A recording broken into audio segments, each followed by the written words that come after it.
Hey guys, Dave from Nerdarchy, for nerds by nerds. I know this nerd. Nerdarchy is dead. And today we're delving back into Xanathar's Guide to Everything, and this time we're going to be looking at magic items.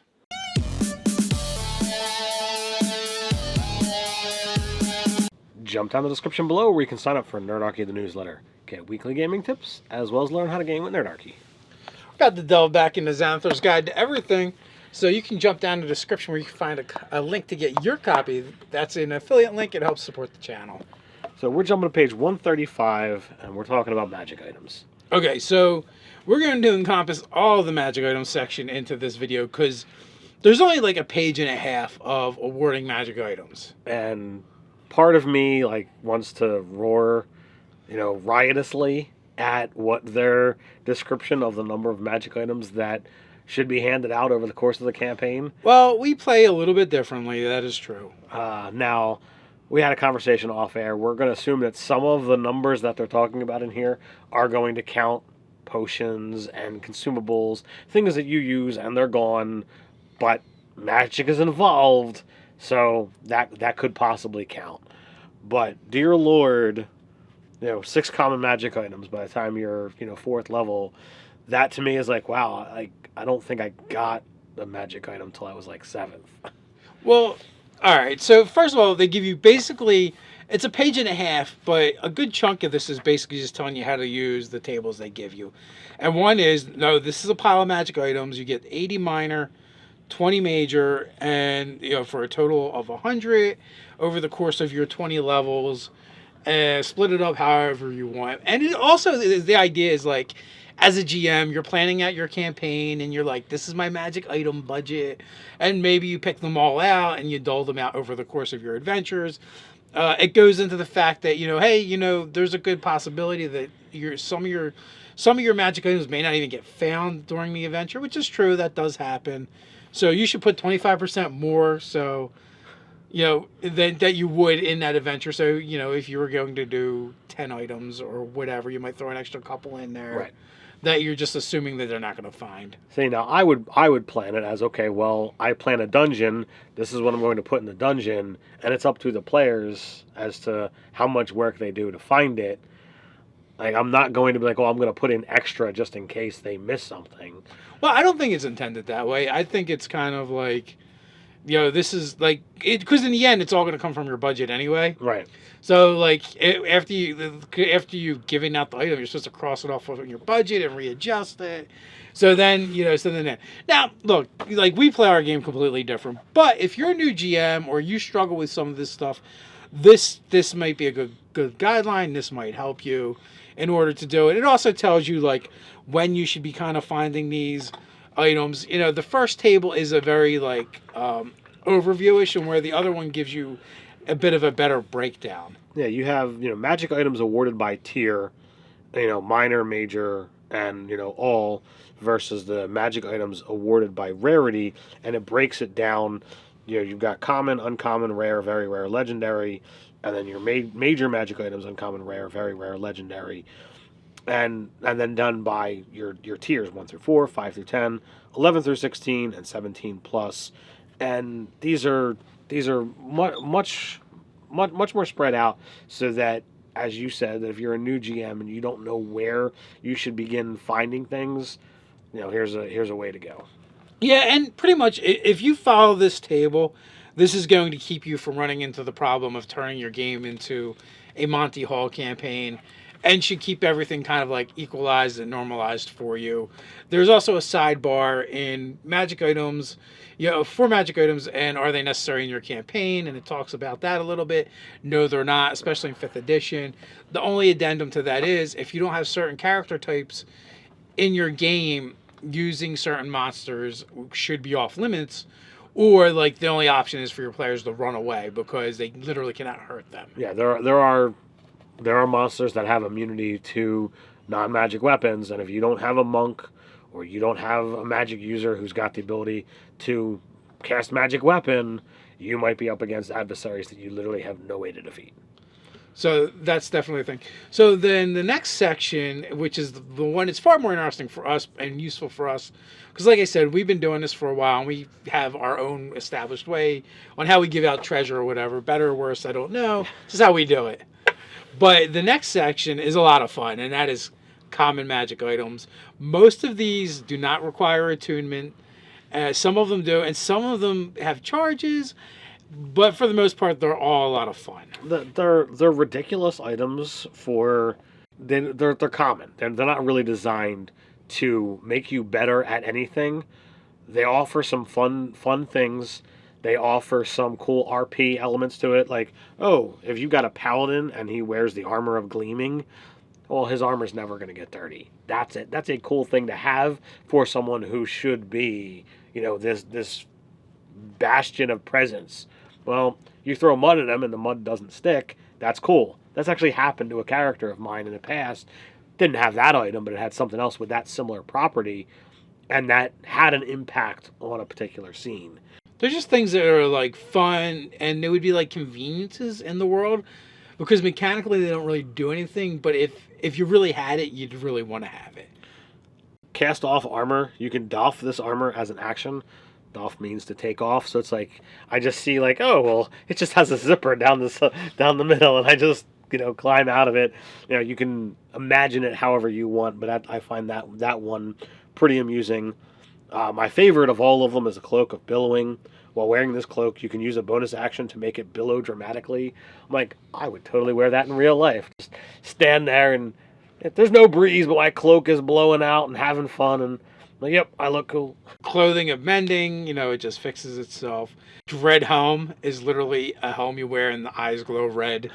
Then there's a couple things like not enduring spellbook, but that's kind of cool too. That just, it doesn't succumb to age. You can't damage it with water or fire. So it just makes it more, it's just a useful thing for a wizard.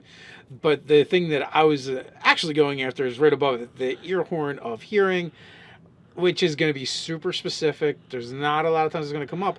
But if you think about it, like in the real world, that would be great, because it basically, if you hold it up to your ear, you're not deaf. As that's eye is the same thing. It's a glass eye. You put it in, now you can see. Then there's a couple, like all the spellcasters have basically something that you can use, you can attune to, and use it as a focus. And both the wizard and the warlock have one, Dark Shard Amulet, which is for warlock, and Hat of Wizardry for wizard. Basically, you make an Arcana check of DC 10. If you pass it, you can now cast a cantrip that you couldn't before for that round, and you can do it like once a day or something. There's one later here. It literally is the ruby of the war mage. It literally is a gemstone you can insert on your weapon. Requires attunement, so it's going to take up one of your slots. But if you do, it basically lets you use that weapon as a spell focus. That is pretty cool. It's not something you want to keep around, but low levels, you have nothing else to do with it. It's kind of cool. I like it.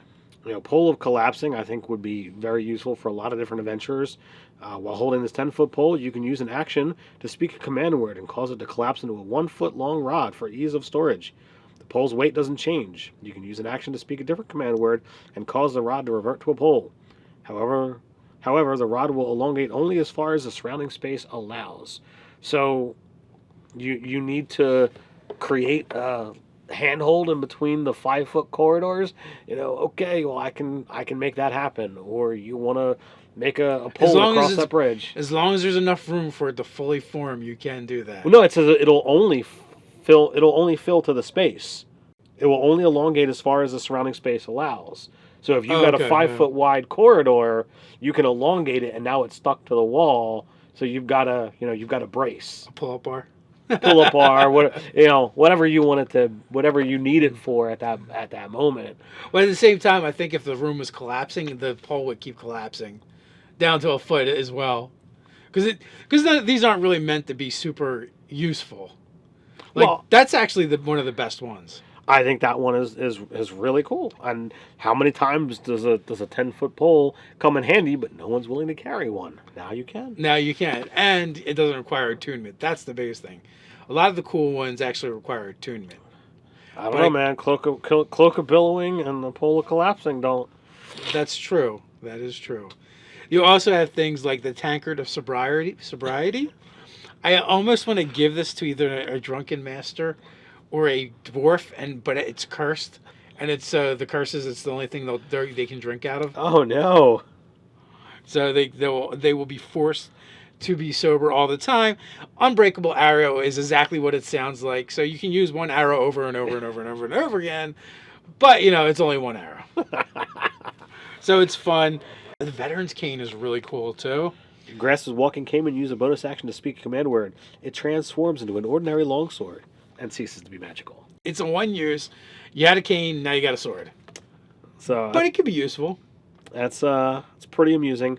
So the other thing about these items is it gives you a guideline for should you want to make your own common magic items.